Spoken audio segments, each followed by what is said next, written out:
so we're doing a couple different things today. I'm going to kind of talk to you. Well, let's see if I can get this on my lapel so it's not that big of a deal.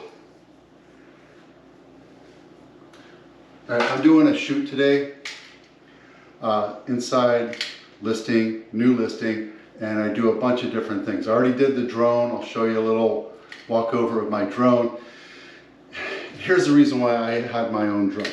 I'm getting my 107, which is the FAA license. You're supposed to use that for anything commercial. I'm gonna have that in the next couple of weeks. That's not a big deal. But for my drone, whenever you pay for them, it's not that big of a deal, right? But you're still paying like a couple, $300. That's not a big deal to me, but they're really limited in what they're thinking and what they're doing. And with me, I can bring in my own creative process.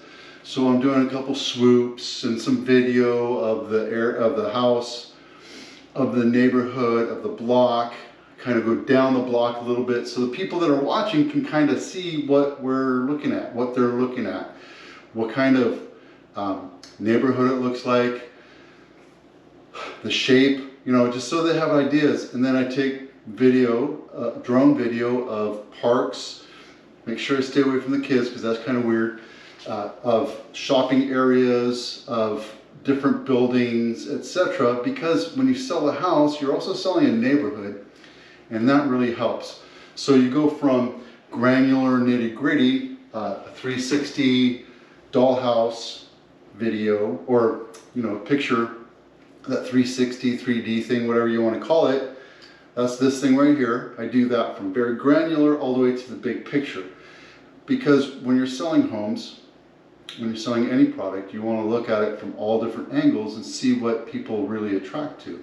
Now, do people really care if I take a picture or a video of, Village Oaks shopping mall? Meh, maybe they do, maybe they don't. But it also adds to B-roll, right? So when I'm talking about videos, or I'm talking about a house,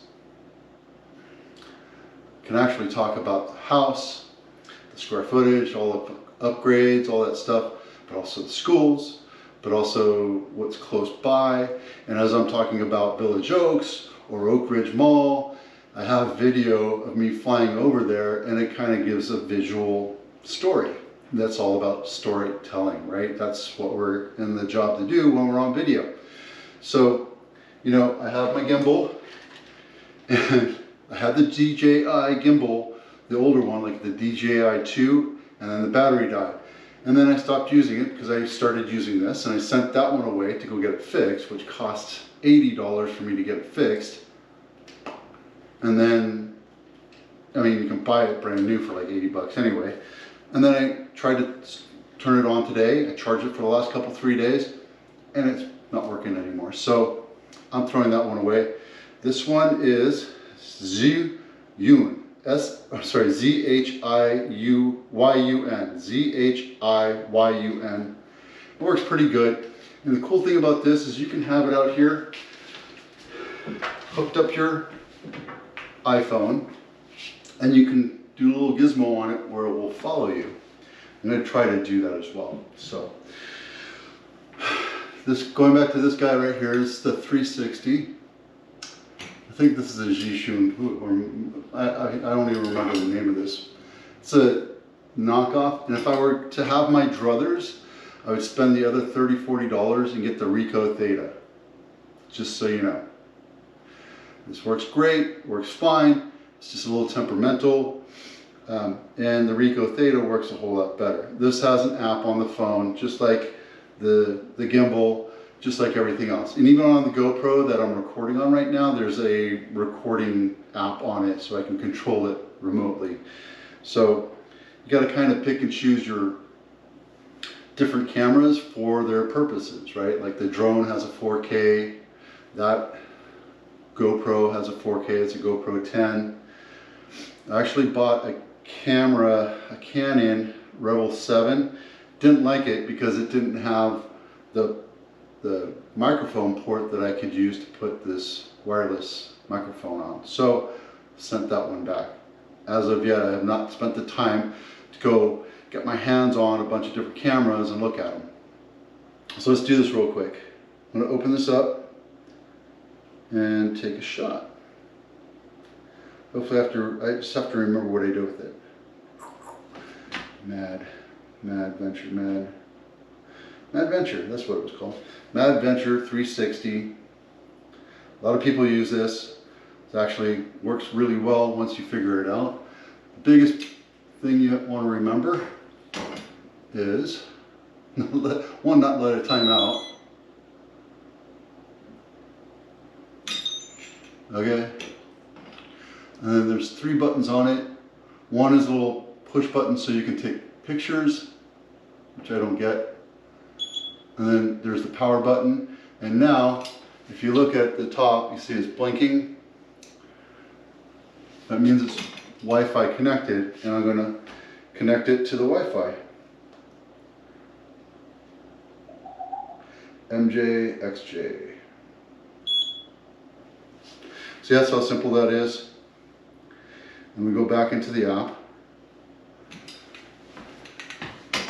And we're going to take a quick picture.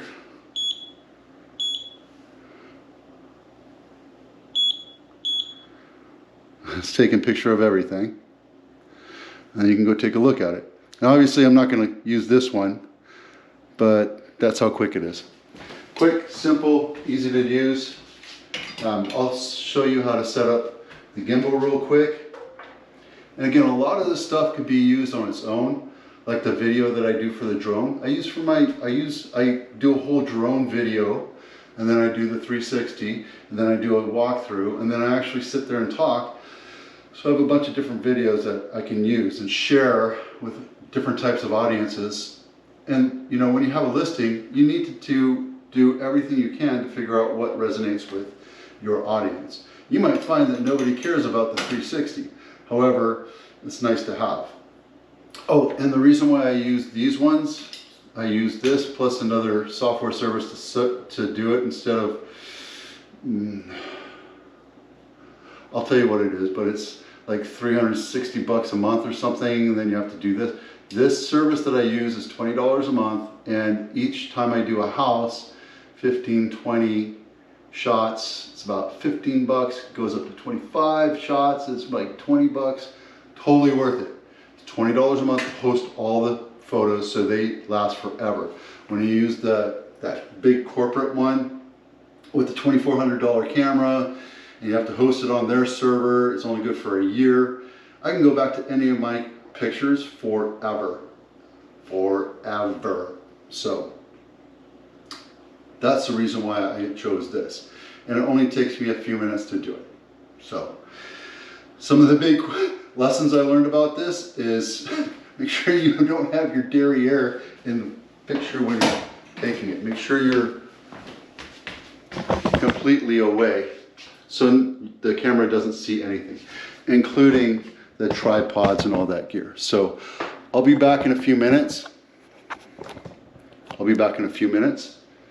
And we'll go do the house, and then we can talk a little bit more.